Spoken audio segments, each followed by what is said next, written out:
Olá, turma do sétimo ano, que quem fala é o professor Bruno Américo. Iremos dar início a mais uma aula de língua inglesa. Dessa vez, pessoal, a gente vai ter uma revisão, na verdade, do conteúdo que vai cair na prova da próxima semana, tá certo? Bem, o conteúdo é o verbo can, que a gente viu, estudou na página 17, né? Em algumas semanas anteriores aí. Então, o verbo can é um verbo modal auxiliar que significa poder em vários sentidos. Não aquele poder, por exemplo, de força, né? Mas aquele poder onde as pessoas, por exemplo, na primeira, capacidade ou habilidade, elas podem fazer alguma coisa, elas possuem essa habilidade, eu posso jogar futebol, eu posso tocar guitarra, por exemplo. Então, exprimir uma capacidade ou habilidade que uma pessoa tem. A segunda, uma sugestão. Por exemplo, o poder, por exemplo, quando eu falo, você pode estudar mais, você pode se esforçar mais. Então, eu estou dando uma sugestão para você melhorar em alguma coisa, tá certo? Como possibilidade, quando eu falo pode chover mais tarde, é uma possibilidade, pode ou não pode chover. E também uma permissão, por exemplo, eu posso ir ao banheiro?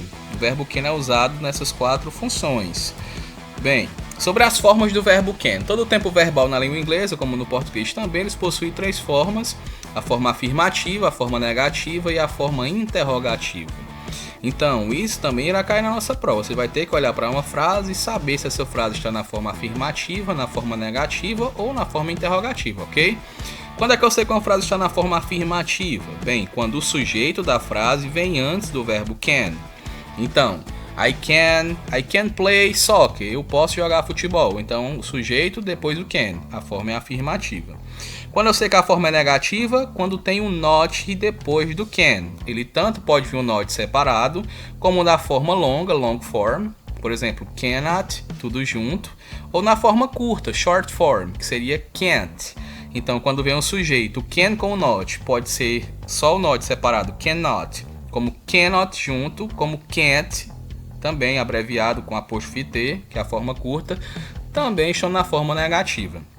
E na forma interrogativa é quando o can ele vem antes do sujeito, é o contrário da afirmativa.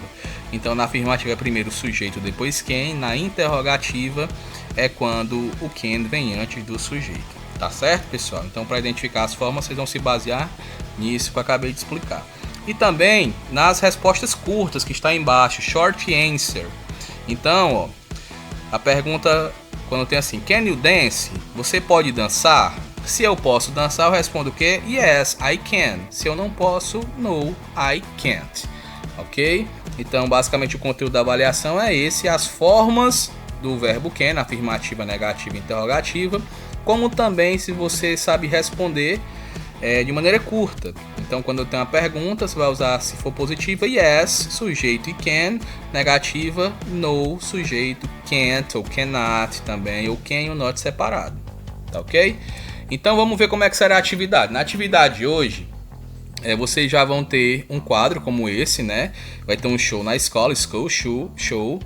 Aí tem a pergunta, what can you do? O que você pode fazer? Tem o nome das pessoas e na frente tem o que as pessoas podem fazer e o que elas não podem fazer. Então, por exemplo, aí, a Jenny é a primeira pessoa. Can Jenny sing? A Jenny, ela pode cantar? Sim ou não? No caso, tá verdinho lá, né? Tem um Vzinho, ela pode cantar. Então eu colocaria yes, she can. Sim, ela pode, né? O Peter, ó. Can Peter sing? O Peter pode cantar? No, he can't. Ele não pode cantar. Tá marcado com X que ele não tem essa habilidade. Então tem duas questões dessa maneira na atividade. Na prova também vai ter um quadro semelhante a esse. E também teremos questões desse tipo. Por exemplo, vai ter uma frase, she can speak Chinese. Ela pode falar chinês. A frase está em qual forma? Afirmativa. Por que eu sei que é afirmativa? Porque tem o she, depois o can. Sujeito, depois o can. They cannot play tennis.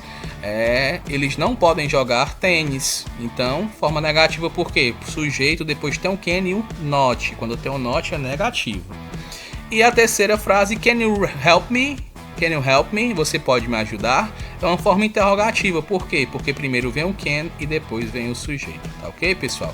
Então, em caso de dúvida, vocês podem tirar comigo no meu privado do WhatsApp, né? Vai ter uma pequena atividade agora para vocês exercitarem isso que eu expliquei agora.